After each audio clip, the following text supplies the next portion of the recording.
Hey, we got lights here. Hi, I'm McCarthy, and I help people with their breakups. And today we started off with some technical difficulties, but I have an interesting topic.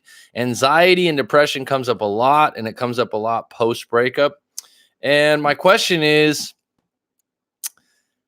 it better to be in a breakup or out of a breakup and deal with anxiety and depression on its own? This is a really good question because this comes up a lot, folks. This comes up a lot in live coaching sessions, talking about your breakups. People send me emails. I have anxiety, I have depression. And I've unpacked it in other videos before and talked about ways to combat anxiety, ways to combat depression, because a lot of times what you don't want to do is identify with it. You don't want to be at a point where you're just like, I just have it and I can't do anything about it, and it's kind of helpless and victim state. There's obviously different levels of this, and there's, people are coming from different places, and I'm not a doctor and I don't play one on the internet, but I certainly believe that there are ways to help yourself. Okay. And you can feel really, really hopeless when you're depressed. And I've been depressed before, not for long periods of time, but I was able to get out of it. I was able to deal with it. I was able to confront it. And it doesn't just take time. It takes the will. It takes the idea that this isn't necessarily me. It's like I got the flu right now, and I got to shake it, and I got to do the right things. It's like if you have the flu, right? Someone out there might be saying, that's not the same thing. It isn't the same thing. But let's just sit with me for a minute on this. When you get the flu, you might have some medication the doctor gives you, could be that, but there's certain things that you just do to combat it. You get your rest, you drink orange juice because it has vitamin C, you get your rest again, you drink a lot of water. All these kinds of things that aren't medication based are helping you, right? So anyone that comes on the live stream right now, I'm going to talk for about 10, 15 minutes. Hello to both of you. Welcome. This is the late night edition for a lot of the people in the States and Canada and whatnot, but some other people might be able to join. I'm gonna dive into this, and this is what I do on the live streams now, so that people that catch it later on, we have some substance, and then we can kind of talk and go into questions. Okay, so today, let me get into this really quick.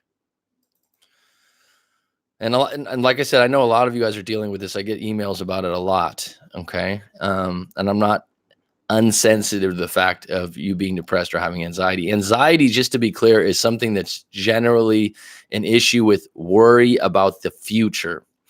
A lot of people that have a lot of trouble with anxiety have trouble with, they want to be certain or sure about results. And so these people are generally really good with the gym, really good with business. They're more focused in a lot of ways. They're moving forward, but a lot of times they're constantly worried. That's what gets this anxiety about what's coming next and if it's going to work out. And this can kind of snowball, and it's a lack of present moment, being in the present moment. Depression is generally stuck in the past, which happens in breakups, where I shoulda, coulda, woulda done this. And what I've said to this before is, if you're depressed or you're in regret state, and I've been there and I still have moments like this, I'm fucking human, right? So I'm not coming from a place of, yeah, this has never happened to me. And I've talked about this before. Dr. Jordan Peterson, who's very popular right now on YouTube and on the internet, and has a great book. And I was shocked to hear I believe he's a psychologist professor in Canada. And I believe he has his own practice. And I was shocked to hear that he suffers from depression off and on throughout his life. So saying that, depression generally is looking back at the past. And also, I will add this one, folks, and this might surprise you, okay, for the 5 that are on deck right now. This might really, really surprise you. But a lot of what has to do with depression also, it's not just ruminating on the past or chewing on the past, which is what rumination means in a lot of ways. It's boredom. You might, what? There's a lot of people that are fucking bored. And what do you do when you're bored and you go home? You're, oh, I don't want to do this. I don't want to go out with friends. I don't want to do this. Oh, maybe I'll watch TV. Maybe I'll sit on the couch and feel sorry for myself. But you're bored. And bored is what? You don't have things to do that interest you. You don't have things that put you in a flow state. You don't have things that excite you. You don't do things that involve camaraderie. And this can create depression because human beings evolved in tribes and groups with camaraderie and purpose. And the purpose was to get food. So food and water and take care of each other. And now we have people living in small apartments in cities alone. A friend of mine was telling me this recently. I wasn't going to take it here, but it just came up in my head. And he was living in the UK. He had a really good job. He just recently moved to Thailand about a year and a half ago. And he was living in a group. He was living in I guess in the UK, they have it in San Francisco also. They call it like tenancy in common, where they have like a 12-room house, but it's almost more like apartments, or a 10-room house. And so each person gets a room, and maybe they share like 2 kitchens, but he had his own room. So he's like, yeah, dude, he goes, honestly, and he was in his like late 40s, had a pretty good job. I think he was in the tech industry. I know he was, but anyhow, he's talking about, the last few years, he's like, I just work my ass off. I make pretty decent money. He goes, I get home and he's like, I'll either play video games or, watch 3 movies on Netflix. And he goes, and then I would drink, he goes, I wouldn't drink to, get drunk, but I would casually drink. And he goes, it's just like, what's the point of all this? And that's when he moved over here and got into teaching and did some other things. But like, he took some inventory of what was going on. And he didn't say he had full on depression, because he had a purpose. He was going and doing things, but he was fucking bored, right? And humans didn't evolve to sit in a room. They didn't. I took a lot of anthropology classes. I'm not an expert on it, but let's get your guys' take. I mean, did we evolve to sit in a room and watch TV, or sit in a room solo? Now, if we had a long day and we did our work, it's really nice. It's solace to sit alone. So let's get into these. Can breakups help with anxiety and depression? Now, this sounds absolutely counterintuitive, because everyone's going, well, I mean, of course not. Actually, that's what caused my depression or anxiety. That's what elevated it. Okay, let's just unpack this and reframe it, because I thought about this in my own life and my own really tough breakup that I had 10 years ago that I touched back on, because just to shed light on the fact I know where a lot of you are coming from.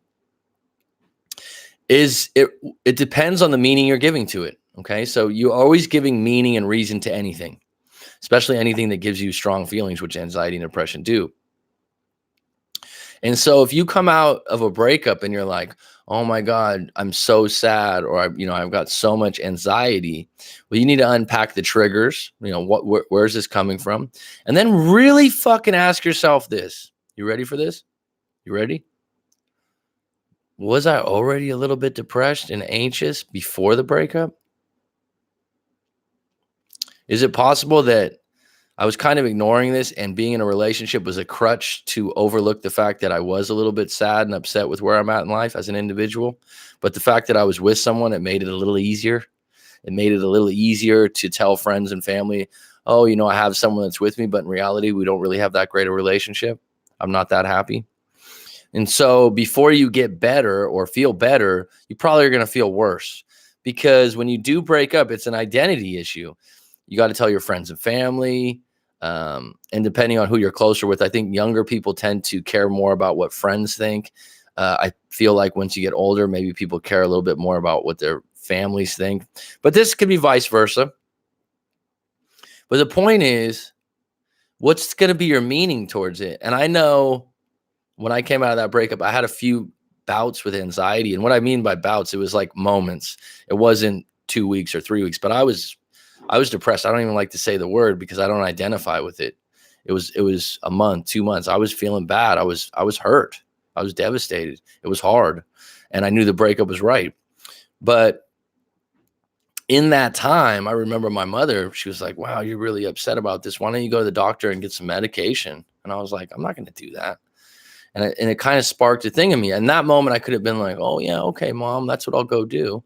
That sounds like a good idea. And I thought, nah, there's got to be other ways. I've been pretty happy-go-lucky in pretty good states most of my life.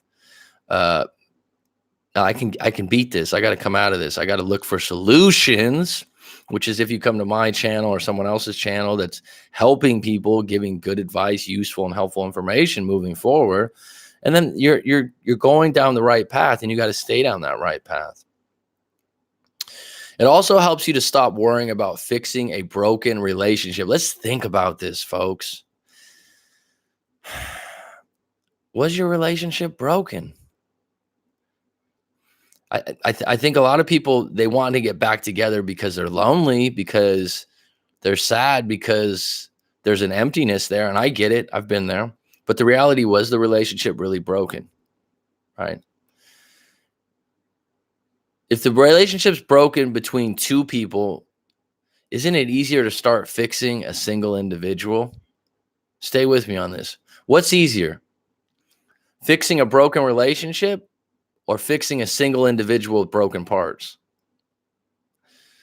What's more effective, right? If you're in a bad place in life, whether that's career-wise, financials, family relationships, spiritual, physical illness, when you break up, you're allotted a lot of free time to think about how you want to take on those kinds of individual places in your life that are actually your responsibility. And when you're in a relationship, sometimes you put a little bit of that load on your partner, which it's nice to get support. It's nice to get help. It's a big plus. But when you break up, you're back out and you got to burn all the ships and take the island. Okay. You got to put yourself in a position where you're like, these are all my problems. They're not going with my ex. My relationship with my ex was a problem because she was jealous, because she cheated, because she heard about this too. She spent all the money out of the bank account. She was a free spender, or he was a free spender. The list goes on. But if you're having a lot of trouble with your breakup, okay, there's probably some individual things about your own life that you're not dialed in on and you're not really serious about. And I talked about this yesterday. It's like two wounded birds. You know, if you have two birds that are wing clipped, right? Who's going to nurture and take care of who? This happens a lot in these relationships. There's two people, there's miscommunication. Each person, one person's an alcoholic, the other person's an enabler, that's bitter and has contempt, that they keep sticking around because they can't leave the alcoholic, because the alcoholic, they're worried he's going to do something, driving the car, et cetera, et cetera. So if you're one wounded bird, you probably are way better off taking care of yourself, nursing yourself back to health, and maybe getting some individuals that aren't wounded to help you out. Could your relationship be a part of your depression? Good fucking question. The depression didn't stem or grow from the breakup. It probably was already there from some other moving parts. I could be wrong, but it's a good question to ask yourself. Could your relationship be a part of your depression? The prior relationship, the relationship before the breakup. Did your partner say things that consistently that hurt you? Now, in this particular case, if you're saying, oh, I can't believe they called me fat, or oh, I can't believe that they hated my mom and said mean things about my mom, you got to unpack those things and go, first of all, is it true? Second of all, what can I do about it? Third of all, was that fair? Really observe it instead of just going on a feeling base and saying they're wrong, and then act on it and fix it yourself if you don't like it. Because when you get feelings about words people say, there's something there. And I've told people this before. I read this in a book one time, that there was someone doing they were doing counseling at a Alcoholics Anonymous, and the lady was complaining that her husband called her this name and that name, and the counselor said, well, what if Wanda, what if I called you a chair? And she's like, what? And he's like, well, what if I said, you're that chair right there? You're a chair, Wanda. And she's like, what do you mean? And he goes, well, if it's not true, it has no power, right? And she's like, yeah. His point was, Is it true what he's saying about you? Does it have any weight? Or are you giving it weight? Because if someone calls you a cherry, you're just going to go, you're nuts, because it's just not true, right? You need to be in a place where you're unpacking those things from the relationship and going, well, that wasn't true about me. That wasn't fair. And I'll prove it to myself. I didn't get depressed till after my breakup, but really looking back, I was already in a bad place in a lot of directions and my relationship wasn't helping. So I wrote this as a note about myself. I remember post breakup being depressed. I remember being sad. I remember being empty and really puzzled about being so sad and depressed because I hadn't been in this place before my late 20s. But looking back, I had already been upset for maybe a year prior to this or 6 months prior to this. I was upset with my career decision. I didn't really like the job that I was doing, even though I was making pretty good money and I was pretty good at it. It wasn't my calling per se. And that was a big thing for me. And it affected my relationship. It affected my mood. And it wasn't until after my breakup that I realized that and made a decision to get out of that field and get into something I really wanted to do, which was teaching. And I also had a big loss. My family had moved I had a niece and nephew, my sister, my mom. They all moved from the city that we all lived in. We actually shared a house for a couple of years. And when they moved away, it was hard. It was like losing a piece of me. And it didn't affect my partner that way. It didn't affect my girlfriend that way. And so looking back, when we broke up, I was already sad and upset about some other things. It just increased all the other things. But in reality, when we broke up, I was able to work on the things I had control over. So I say this sometimes, it's like living in a damaged home. You've seen some of these pictures before where they have this house in the middle of nowhere in Oklahoma or one of these places. It's an old farmhouse and it's got holes in the sides and it looks like a really cool picture, right? It's like a storm went through it or a hurricane and the roof has holes in it and it's missing shingles, whatever. Really, your relationship and where you're at when you're depressed, you're living in one of those homes and you just keep trying to fix something on the house but the roof's still leaking, the floor is still grinding, there's rats running around and you're just like, oh, it's just so sad to live here. And then you got a choice at the end of the day. You can move, you can rebuild the house and drop it down to the studs and rebuild it. You could find someone out there to go help you. I mean, there's options, but I think sometimes when you're stuck, you just think, oh, this is just how it is. And it's not. A lot of times there's decisions and there's choices to be made. And when you're in a breakup, it gets a lot more clear that you're on your own and you can take fucking action. So how being in a breakup helps. This is how I framed it. I got 10 points here. Are you ready? I'm going to check in with you guys really quick. So we got a few on deck here. And like I said, this is how I'm going to be running the live streams. Let me know if this serves you guys out there. I get back to you when I get done with my point. So here's how a breakup helps. If you guys are dealing with some anxiety, you're dealing with some depression, and you want to identify it as that. Number one, you can focus on yourself and your issues. Sound simple? Do you do it? A lot of times you're thinking about your partner's issues or work issues, but like really sit down. Think about what are my issues right now? Let me focus on these. Let me focus on what I got control over. Number two, you no longer have to focus on your partner's issues, which you've been doing. And if you have a lot of problems in your own life, it's really easy and it makes you really feel good when you can go, oh yeah, she did this or he did that. Oh, I hate the way they do this or they do that, when you're not taking inventory of yourself, who you have control over the most. Because let's be honest, when you're at your best and you're really happy with yourself, are you as critical of others? I know this is true in my life. I know that when I'm really doing well and I'm really happy with where I'm at, I'm far less critical of others. Far less critical of others. Because basically what you're doing when you're being critical a lot of times, and I've been critical plenty of times, and I still can be, okay? It's not like I'm never critical. But if people are overly critical in certain areas, it's actually a projecting of how they feel about themselves a lot of times. Number three, you have more free time. I've talked about this before. I'm going to talk about it again and again. You might get irritated with it. Start doing it, guys. Start doing it, folks. Okay. Do charity, get therapy, get out in nature and exercise. Those are your 4 basic things. If you're feeling sad, you're feeling anxiety, you're feeling upset with yourself, you're really down and out, and you say, oh, well, it's not that easy. It's really not that easy. Okay, well, make a list of charities in your local area. Pick one that you'd like to really work for. Google charities in San Francisco, charities in San, and then you go like, oh, that one looks cool. I want to rescue dogs or something like that. Do it. And tell me how you feel afterwards, and write me a letter and tell me if you go, oh, I regret helping out those stray dogs. That was the worst thing I've ever done in my life. I guarantee that you'll come back and you go, wow, that felt really good, actually, that I helped some people out.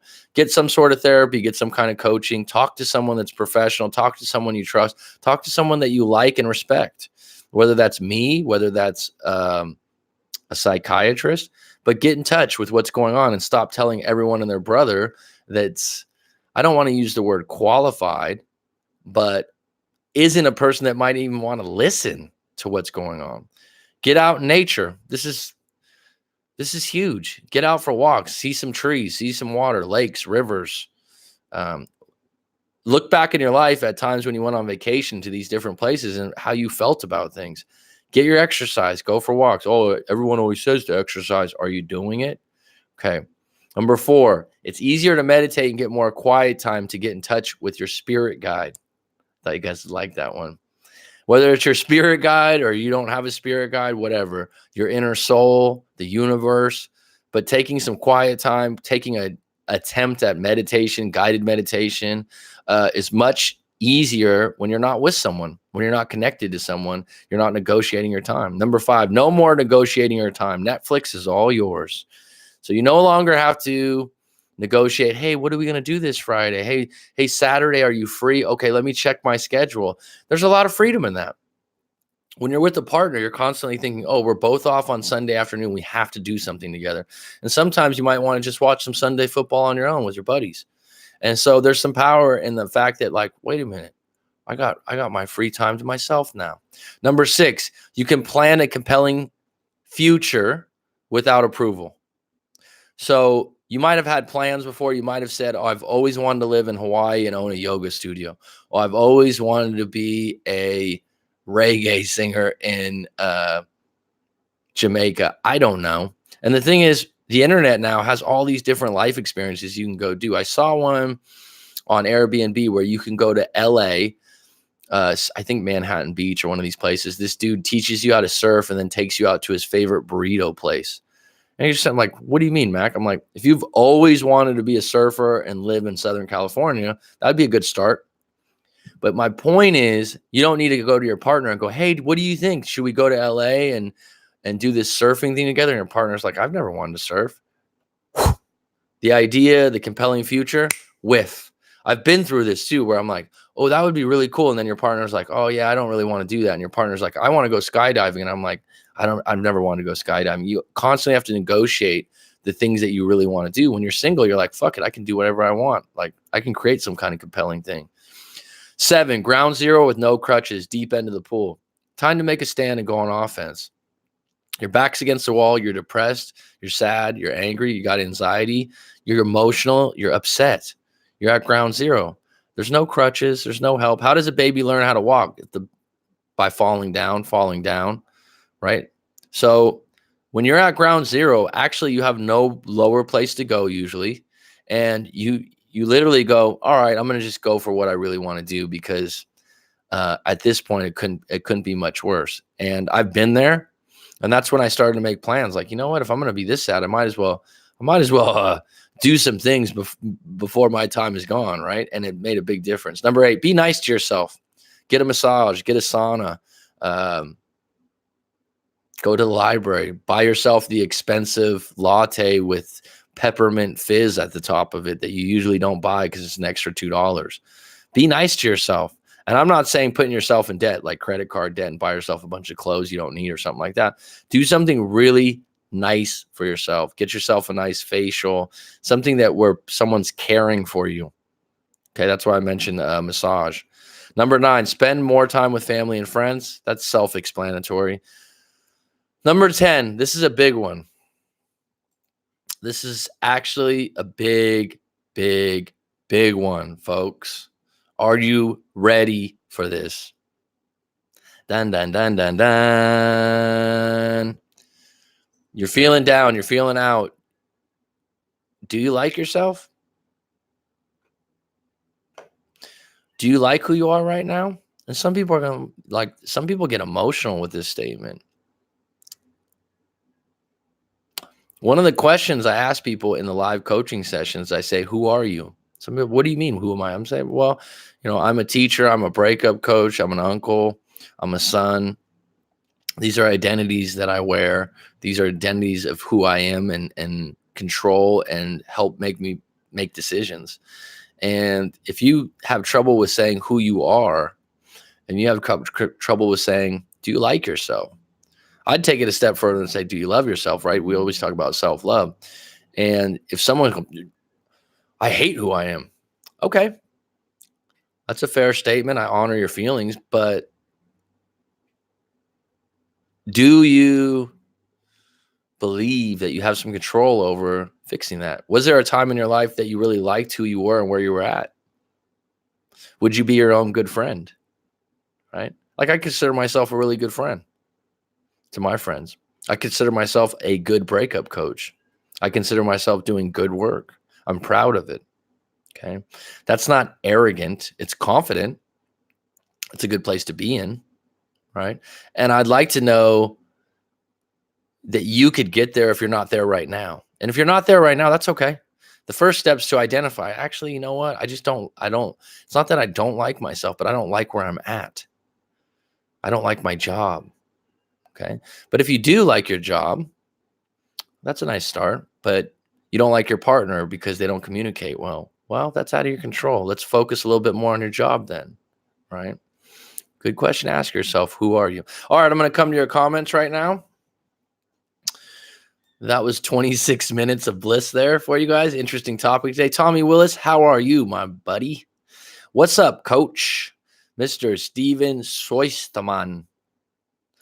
After the breakup, I got depressed up to 2 months, but after that, I slowly recovered from it. There is a sun on the horizon, Mr. Chestnut 92.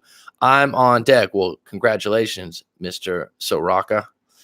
Monica, welcome. It's no joke. Depression can get worse for sure during a breakup. It increased for me, but I had other bad events happen at the same time. Well, that's my point, is it can get worse from the breakup, but then you got to separate what was from the breakup and the relationship and what was the outside components that are actually in your control, and go to work on those, because dealing with those individually is probably going to serve you going into the next relationship. Was in a 5-year relationship, broke up. I was depressed for a while, thought I couldn't go on without her. And you proved yourself otherwise, correct, Stephen? Stefan or Stephen? Mr. Daniel Calimayor Montero. Last live was a really good one. I'm ashamed I missed it. Well, don't be ashamed. You can watch it on repeat. I'm sitting on the couch watching TV, trying to understand why none of my friends want to hang out.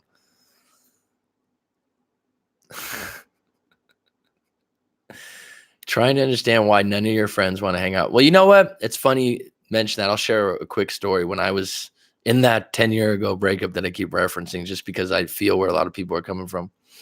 I used to have Warriors tickets before the Warriors were good. So if anyone doesn't know, the NBA Warriors, I shared season tickets with a friend. And I remember I had 2 tickets, and like I said, they weren't good then.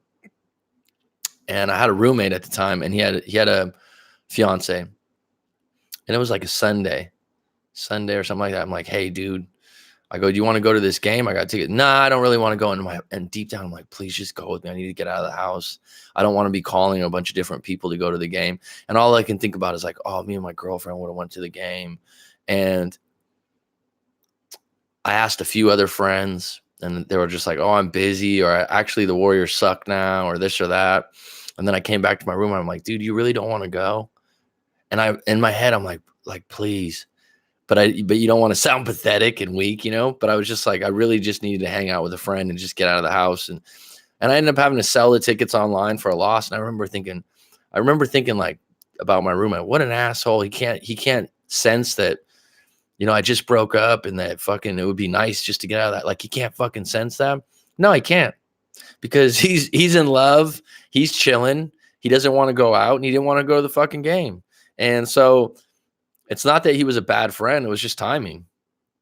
And at the time, I remember thinking like, fuck, dude, can't you see? It would really help me out in my head. It doesn't have anything to do with that. So it doesn't mean like your friends are bad or anything. It's just timing. But what I would say to that, Joshu, is that's when you go out for a run or a walk or go to the library, go to a cafe, put some music in, do some journaling. Get out of the fucking house. Get out of the house if you're going through a breakup. I think sitting and being stationary in a room or a house is probably the least effective thing in helping you move forward and if you're dealing with being depressed or anxiety. Finally got my shit together, just woke up one day and said, I'm tired of feeling like this. Got back in the gym, lost 15 pounds, still keeping up with working out now. Fuck yeah, Steven. Double S. That's outstanding. Thanks for sharing that. And a lot of people say that. They just go, I just got sick of it. I just, you get, like I say, get up off the mat and go on offense.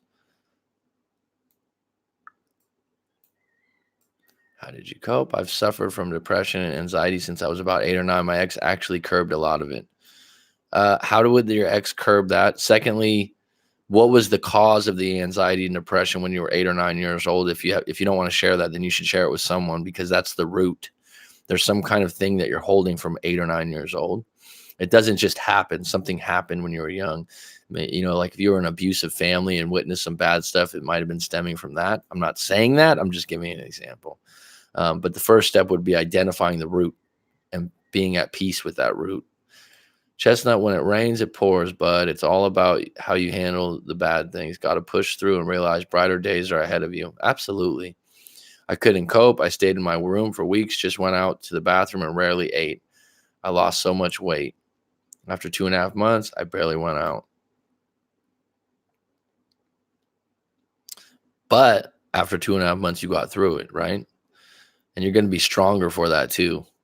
Sometimes you got to tell yourself to get up and get out. Your mind is a very strong part of the body. You got to talk to yourself and pick yourself up. I agree, Robert. Self-talk's huge. You are the director, right? You are the director in your head. 3 months, I went to a church gathering at some mountains, and due to that, I was able to get everything out. And after that, I felt relieved after a long time, a little bit of a resurrection. Well, good for you, putting yourself in a situation where you're looking for a solution, you were looking for help, and you got some. What's up, Skinner? Since then, I got back in shape, started to eat healthy. Outstanding. Lexi Samuels, welcome. I had a Lexi that has sent me a few emails. Are you the same one? You kept saying that it was difficult for you to get into the live streams.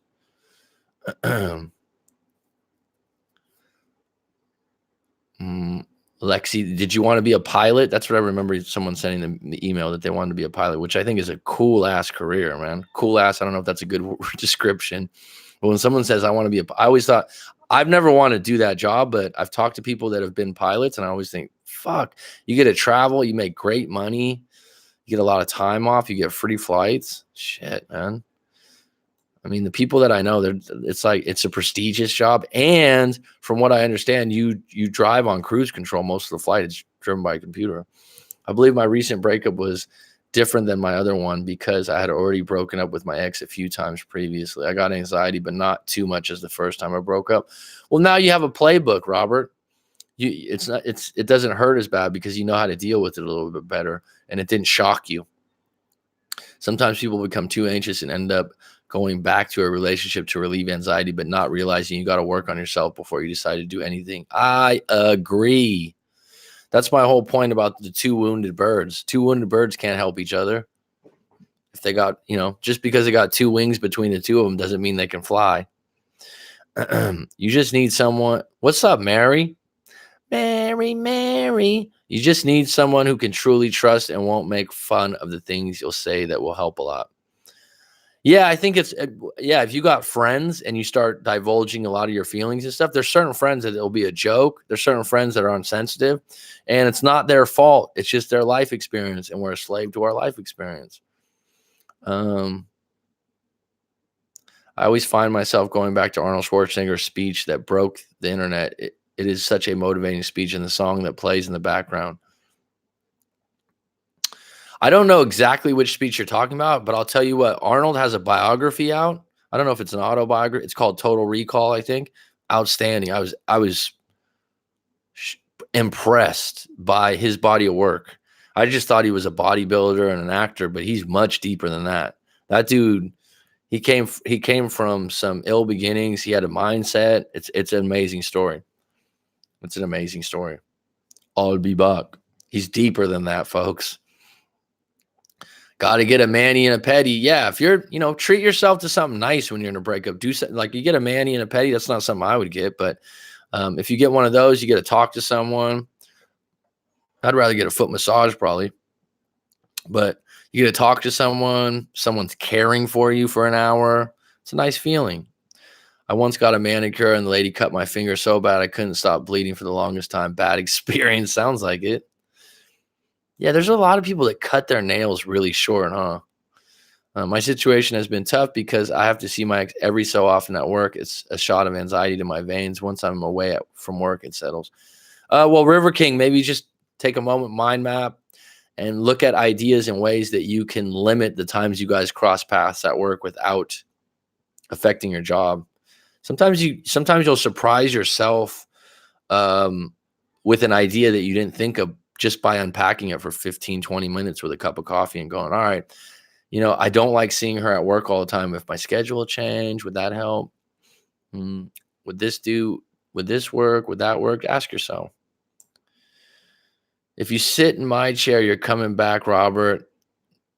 But if you visit Myrtle Beach, come see me. Okay, we can. Mary works in Myrtle Beach. She does manicures and pedicures in South Carolina, which seems like there's a lot of people in the live stream off and on from there. So Robert, I know where Robert's from, but he doesn't have to share that in the live stream. Sometimes that's too much information for some people. So it's funny getting some people that I've done live coaching sessions with, and we're talking through this live stream. It's like, oh, I got to let you mention that if you want to mention that. But if anyone's in Myrtle Beach, Mary is a mani and pedi practitioner. What would you call that? Because mani and pedi practitioner, I don't know. I grab my guitar, shred, and write songs. It helps soothe anxiety when it comes. It keeps my attention directly focused on what I'm doing, like things like that. Good for you, River King. I mean, if I could shred guitar, I would do it. That's cool. I like that. Shred. Cool, man. We'll record some of that stuff and post it on YouTube. Maybe it'll help someone. My ex told me before we got into a relationship that she had a pretty bad anxiety. It was a huge mistake not taking that more seriously because it caused a lot of problems that extended out for 3 years. Well, now you know, and knowing's half the battle. Okay, so don't regret it. You learned a lot from it, and you're more aware of, the effects of it. No regrets. When I feel bad, I listen to the Rocky Balboa speech. Which one? Adrian, hey Mick. But it ain't how hard you hit. It's about how hard you get hit and keep moving forward. I love Rocky movies, dude. I'd go, I think I like Rocky 2 the best. Rocky 2 and Rocky 4. Rocky 2 and Rocky 4 probably I'd go with. Same, Daniel. Her anxiety made me feel like I was causing it at times, put a wedge between us. I felt more pity and sympathy for her instead of love.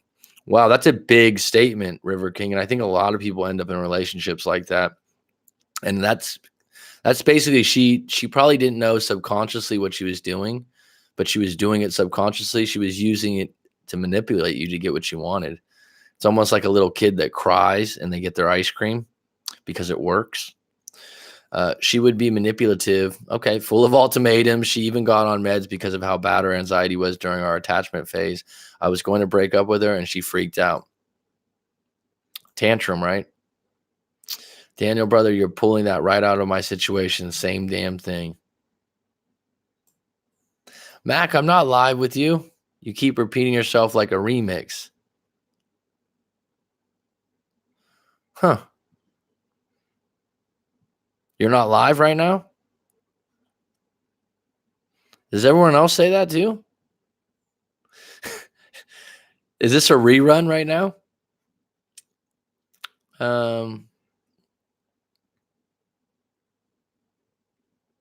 You keep repeating yourself like a remix. Yeah, I don't like diagnosing people with certain things, but I am 99% sure my ex has an extreme anxious attachment. What? Yeah, I don't like diagnosing people with certain things, but I'm 99% sure. Okay. Whether you're sure or you're not sure, you're broken up with the individual. So, um, right now, I would be thankful that you're not entangled with someone like that any longer, and be cognizant of it in the future. Help me. I'm signed out and signed back in. I don't know what's the problem. Same thing as your situation. I didn't break up with her because I didn't want to hurt her and felt bad for her. We were on similar boat. Got through all those. Any questions, folks? Any questions here? No, it's live. Probably her internet is fading in and out and she needs to reset it. Okay. Thanks, Judy Jack. Um, from my seat, I'm like, am I just talking to myself? It got so bad she started ripping pictures up and I was like, I'm done. Then she just dropped and cried. Man, oh man, that tore me up. Felt guilty. Yeah, a woman crying for me, in any situation, in an argument, or they're sad, it really touches a string for me. And that's just, when I was young, I seen my mom cry a few times and it just touches something for me. Like, I don't like seeing it. I'm not able to just go, oh yeah, fuck it. So, I mean, that says something about your character, River King, but at the same time, guilt on your end isn't going to produce a very healthy human individual, right? And tearing up pictures is juvenile. I really love my ex, but I always felt like she had a lot of anxiety. She ate a lot of food and always tried to take control of a lot of things. What does the eating a lot of food have to do with it? Is that a bad habit, or always trying to take control of things? That's something that is beyond annoying. At some point you guys have different lanes in the relationship. And women don't realize this, but you read all these books and they say that women like a man that leads, a man that's confident. But there's a lot of relationships, especially in the States, that I see that are married and they're married for 10 years, 15 years. And the woman actually absolutely controls most of the relationship. She leads and she tells the guy when he's right or wrong, and the guy takes it. And that might be a subculture thing now. And it's hard to watch, to be honest. Do you believe a woman likes to take control of everything because she suffers from anxiety? I'm not sure. That's a good question, Robert. Because there's anxiety for different reasons. So I don't think that would be fully accurate. But saying that, anxiety is produced from a lack of feeling in control of the future, because anxiety is future based. You don't get anxiety from the past, right? Think about this for a minute. Like past events, you don't get anxiety from what you did. You get anxiety from what's coming next.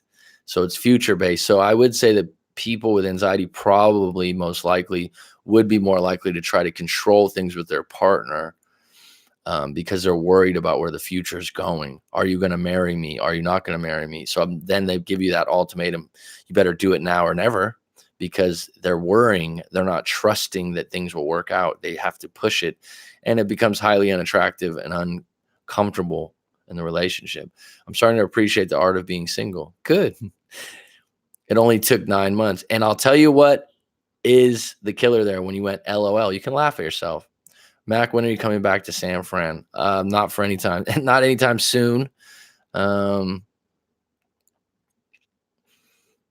do have something in the works, though. I'm talking to a friend that lives in the Bay Area, not in San Fran, about some kind of new thing for my channel. And I'm not going to get into it too deep, but if I have to go to the Bay Area to form this, to put some wheels to what I want to do, because I want to take this to the next level, I might have to be in the Bay Area for a little bit, but I enjoy going to the beach every day. It's been beautiful the last 3 days. I haven't sent this out, but I don't know if there'll be a glare here. People take pictures of food and whatnot. This show. I won't tell you the place, but that's a picture of where I live. And that's not a joke. So that's a postcard I'm going to send a friend. Decent. I'm not worth $100 million. I'm not so successful, but I fucking live there. So much stuff on the internet now is like, oh, this is Dean Graziani, and he's sold 8 New York Times bestsellers, and he's worth $200 million, and he helps people ever. It's just like, Jesus Christ. It's like, oh my God. You know, the stuff that's on now, it's like, if you're not Steve Jobs or something, you know, how about just living in a nice place? I'm pretty happy with that. But yeah, that beach is near my house. That's what it looks like on a sunny day, on a calm day on the beach. It is nice, Mary. It's beautiful. It is a beautiful place, and it does help with your mood. It does help with a lot of things. We got chickens out here and stuff, but I haven't been cold in a long time.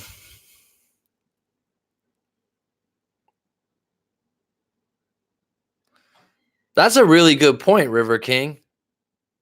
That's a really good point, bud.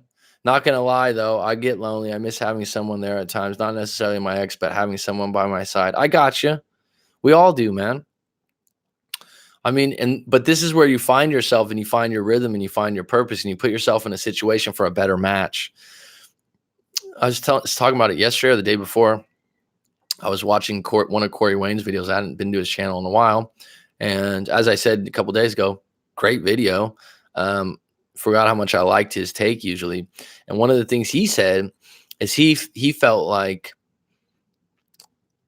you know, you date a lot of women, go out a lot, or for women, date guys. But he said, because every 3 to 5 years is when you're going to meet someone that knocks your socks off, is his words. That just knocks your socks off. And I was like, so he put a 3 to 5 year window on it, but I don't know what years, but I would say, like, you don't just meet the one or the one that you really like. You have to be in a place where you're at your best, man. You're in a really good place. You're happy with your body. You're happy with your habits in life. You're happy with your health. That's a big one. You're happy with your job. I'm not saying you need a lot of money, but all those things are going to add up to when you do meet someone that really lines up, that you're really attractive to and you have a really good connection with. You're actually in a position where you feel really good about going out with them, and you're not nervous because you're like, nah, I got a lot of shit going for me. Not going to lie, though. Okay, sorry. It's amazing how spiritual you can get when you're low. Really good book is Man's Search for Meaning. Probably one of the best psychology books of all time. A lot of this, what I talk about and what I do, I follow Logos theory, which is meaning. And basically, Man's Search for Meaning by Viktor Frankl is finding meaning in everything. And he was in a prison camp for Jews in World War II. And he was talking about finding your meaning and how spiritual some people got. And that means, River King, when you get spiritual and you're low, that means you're working through it. CT is Connecticut. Yes, sir. But then I think about how I should enjoy being single. I am young. I still have school to finish, and I have physical goals to accomplish. Have a lot more about life. 21, growing. That's how you reframe things, my friend. DC. That's how you reframe it. You're like, hey, I'm a little lonely now. Then you reframe it in your head and you get back on deck, right? Look at all these movies, right? I don't know if you guys are aware of what the hero's journey is from Joseph Campbell. But most movies, right, they follow this loop, this circle. And during the time, like Rocky, right? You guys just mentioned Rocky, and most people have seen the movie Rocky. And it's hard not to go like, fucking, you're rooting for Rocky. You're rooting for Rocky, right? Like you want him to win every time. And the reason why you want him to win is because he's failed, because he's down and out, because he's got no money, because he's just getting by, because he's not the sharpest or the smartest guy, right? And so the same thing goes for you when you're not exactly where you're at. Daniel, I'm rooting for you. You're living the Rocky movie right now, and you just didn't meet Adrian yet. You got to be comfortable being alone. I traveled a month in Europe alone, and it was great soul searching experience. Thanks for sharing that, Ryan P. I think that's outstanding. Put yourself out there. I've never traveled. I've traveled alone for a couple of days. I had to go somewhere here and there, many times, but I've never done something like for a month. That would be interesting. That would be interesting. And you get surprised by how well you can do on your own. And it's probably people that travel alone tell me they like the idea that they don't have to negotiate with someone on what they want to do. And you meet more interesting people. It is, Judy Jack. I've made it a rule for 2.5 months. 2.5, yeah, about 2 months plus. As soon as I wake up, I go straight to the beach and I go for a walk. Not a run, a walk. Do some guided meditation, and it's been fucking outstanding. I tend to write a lot of songs when I break up to lift other people up when they're getting low. I got to get a CD going. Get the CD going, Robert. Share this group. Put it on YouTube. If you get 100 views, you made a difference. If you get 10 views, you made a difference. Ship it. Upload it. Foxwoods, isn't that where the casino is? Just for some people out there, I went and meditated out in the countryside this last weekend, right at sunset, and it had an effect that was quite indescribable, being alone, no one around. I'll have to check that out, Coach. Thank you. What are you referencing, River King? The book? Because I can write it down for you if you want.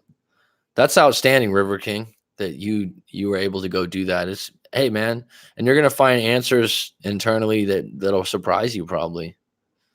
Amazing experience. I faced my fears and did whatever I wanted. I ran with the bulls and, oh, cool, and confronted my mortality. Makes everything seem so insignificant. I felt alive. Oh, man. That gives me chills, Ryan B. We're getting spiritual today? Fuck yeah, guys. Good for you. Sure.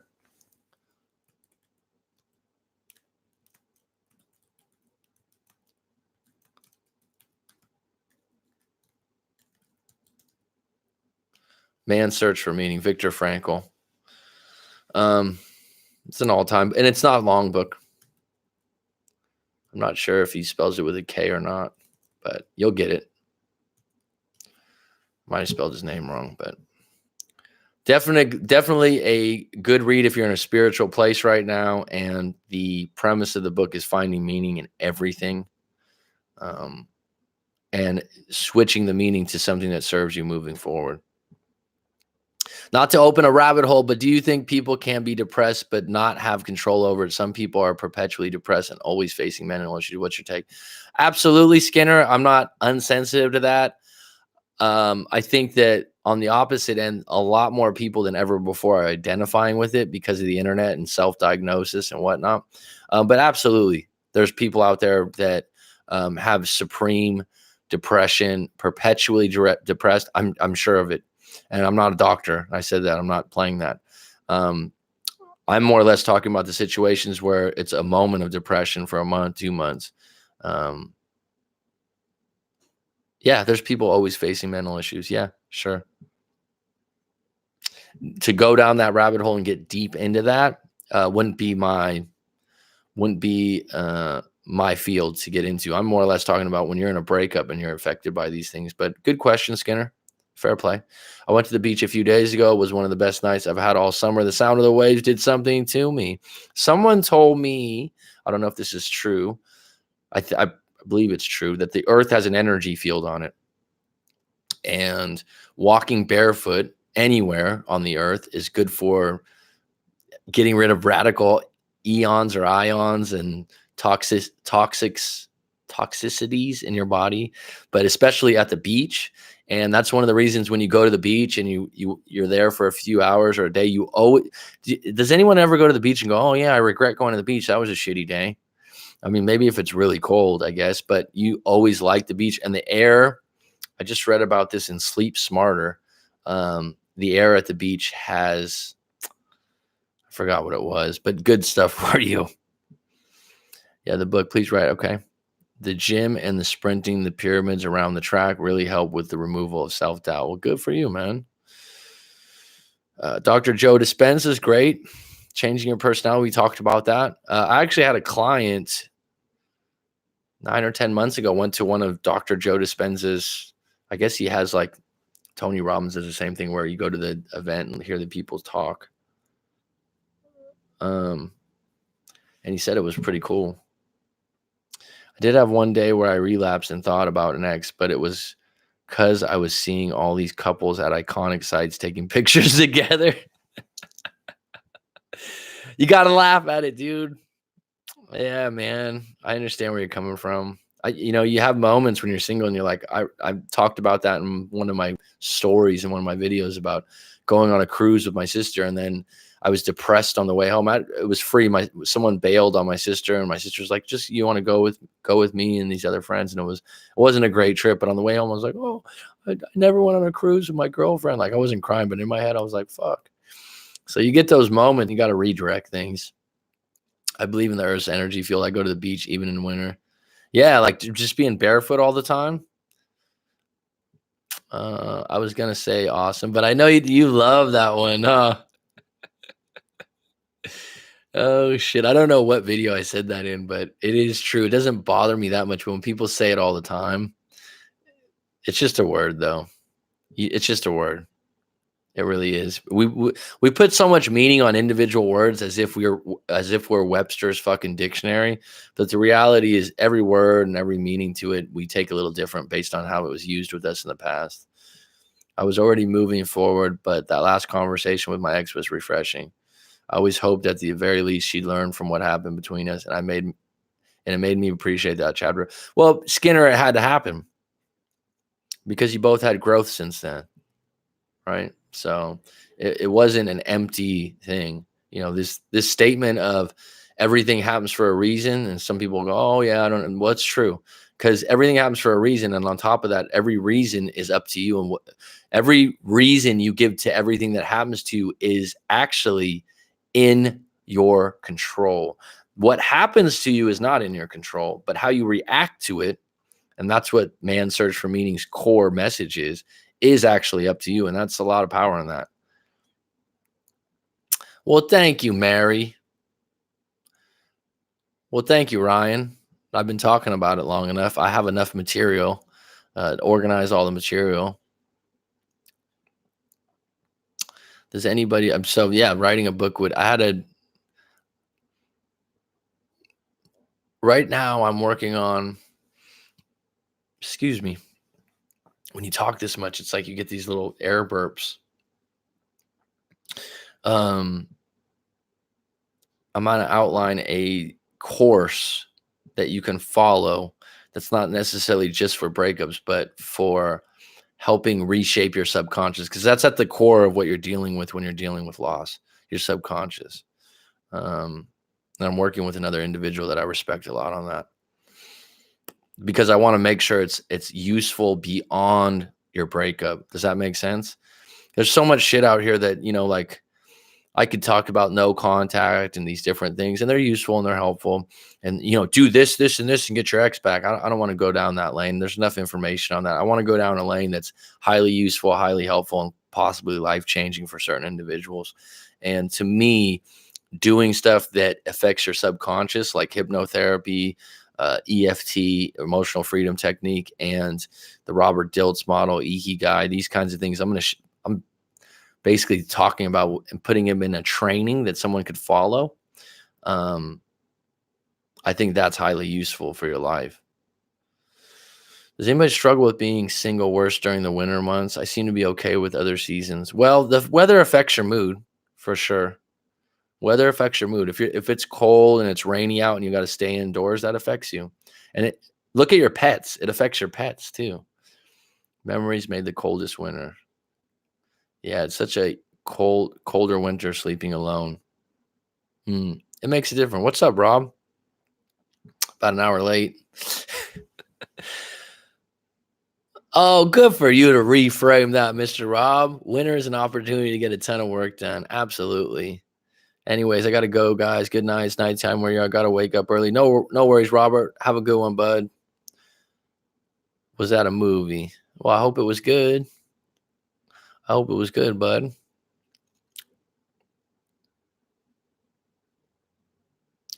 The movie was called Robert. Oh, you're talking to Robert that just left.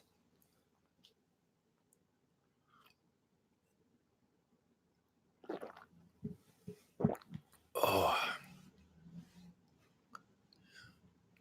So if you guys have, I've just mentioned this to the 11 out here that I'll share with you. Oh, you watch it? Don't tell me about it. I don't want to know anything about it. I want to see it. So Once Upon a Time in Hollywood, Tarantino's got good movies. Don't give anything away. They have a terrible in Tasmania. They have a terrible depression with the inhabitants in Tasmania during the winter. Many people suffer from depression during the winter due to the lack of vitamin D. Okay, well that makes a difference. Getting sunlight and being outdoors, absolutely.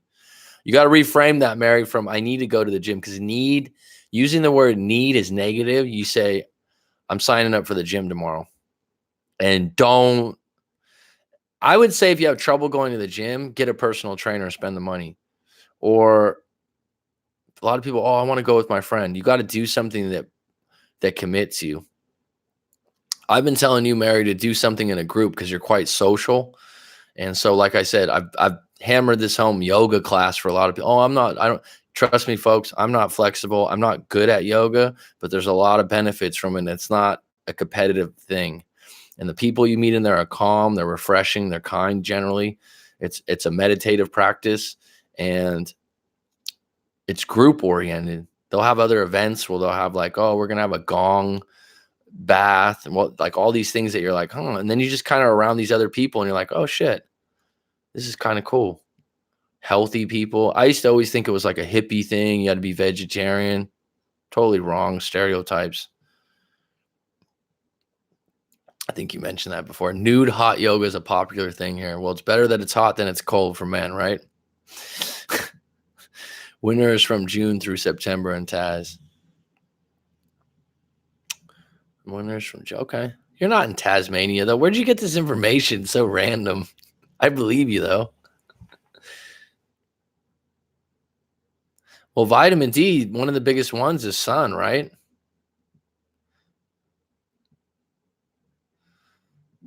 Commit to yoga if you don't want to go to the gym. This is what because some people don't like the gym.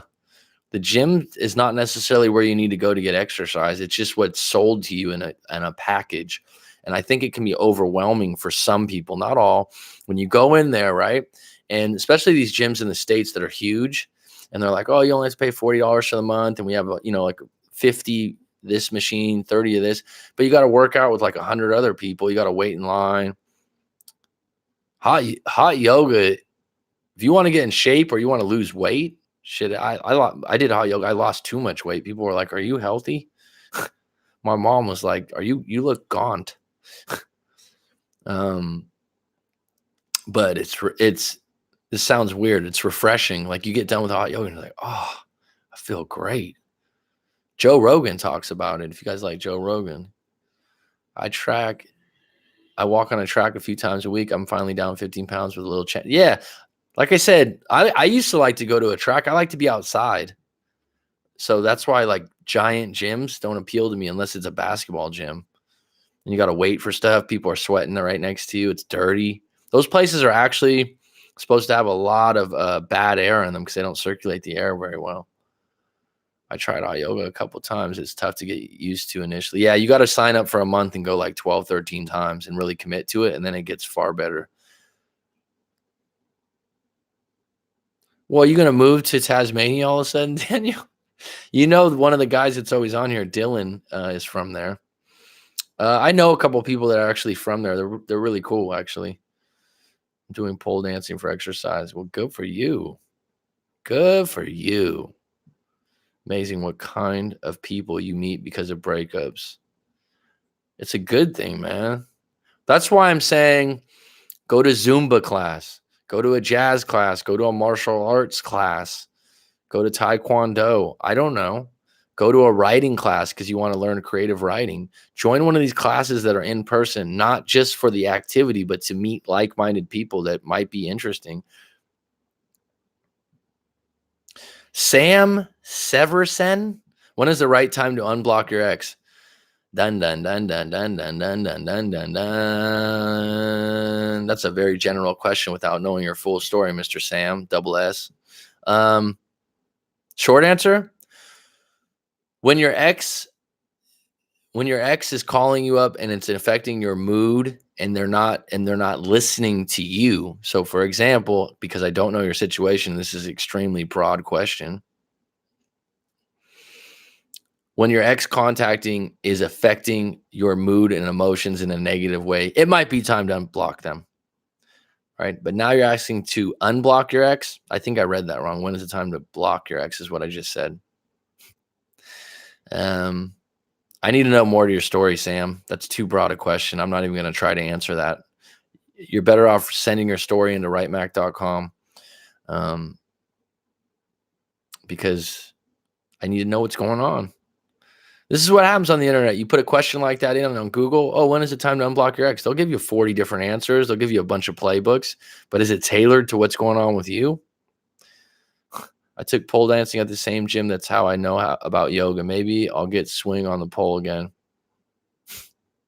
Go to Spanish dancing classes. Someone just told me in one of the comments, the comments on YouTube comments, you remind me of Antonio Banderas.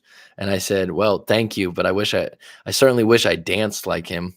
I've never had anyone say I look like him. I don't think I look like him, but I would take that as a compliment because Antonio Banderas is a bad dude. I've never been a great dancer. Swing and twerk, Mary. I'm excited to try. I wish you lived here. Okay, we got little buddies here. Any people from North Carolina here? Mary's in South Carolina. You guys are all East Coast. It's funny because you'd think the West Coast would be a better time. It's your Spanish and Polish blood. I'm not Polish, dude.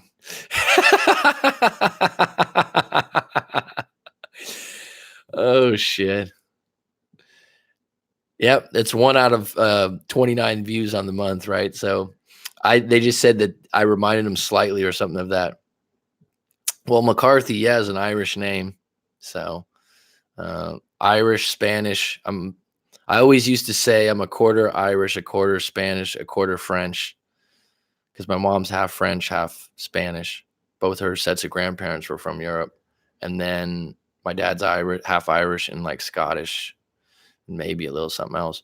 But when you know how you can check your nationalities now, where you can send in your saliva.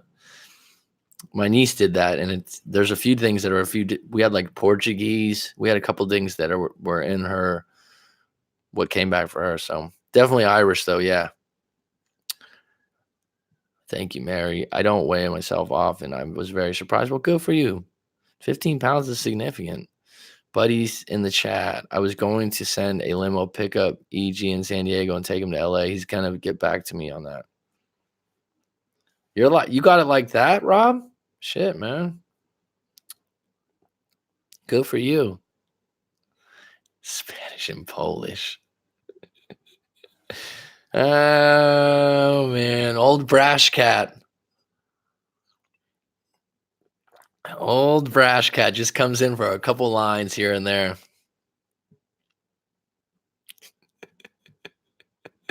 Oh, man. Smell pole? That's funny. I'm half Asian and half angel. Well, isn't that sweet? Isn't that sweet?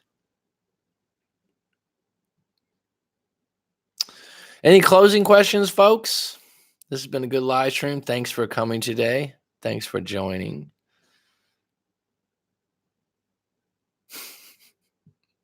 Half angel, isn't that inviting? It is inviting. Oh, so you got She's a Queen on today. We had 8 or 9. This has been good. I thought it would be a little bit late for a lot of you guys. Ryan B still on deck. Thanks for joining today. I don't know if I've seen you on before, Ryan B. Some people change their names, so it might be someone that's been on before.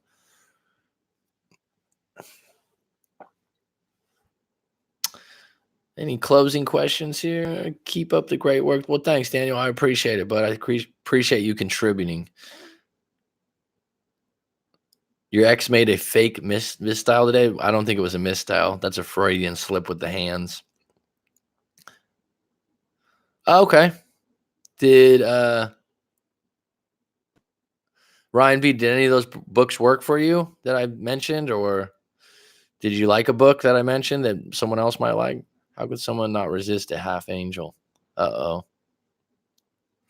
You threw the lure out, Mary.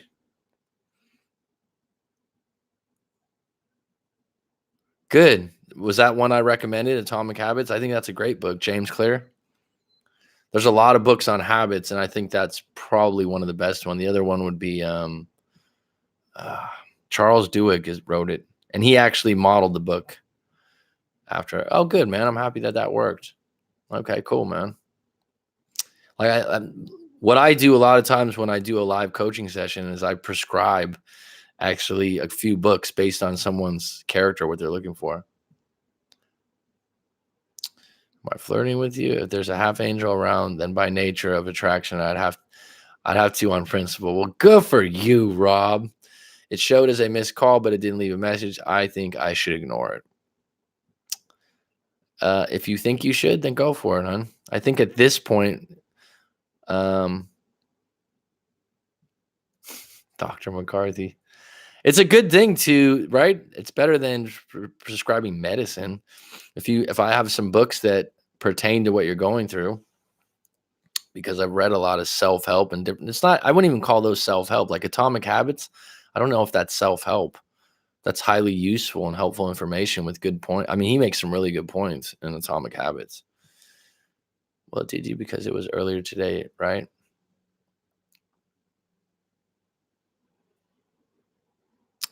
Don't call or text.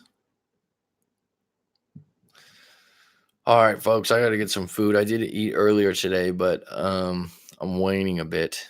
Sometimes over the hour. I had a lot of talking earlier today. I had a long conversation with my mom this morning. My biggest pet peeve is people with depression and anxiety who medicine treats their symptoms, but not the underlying causes. They need to do the hard work better themselves. I agree. I did not understand. I agree, Ryan. Well, what you got to come back to, Ryan, is always when you find yourself judging people like that and it becomes a pet peeve, you got control of yourself, bud. So you got to reframe that and go, well, I'm doing the best with myself and let go of that. I know where you're coming from, though. Okay. All right, folks. Tomorrow possibly might be a day off, but I'm making an effort to, no matter what, be on. Yeah, it's true. Focus on myself. Thanks for everything, Mac. No worries, bud. Thanks for joining today, Ryan. It's been a pleasure. If not tomorrow, it might be a later time. So, folks, it is curtains. I'll see you later.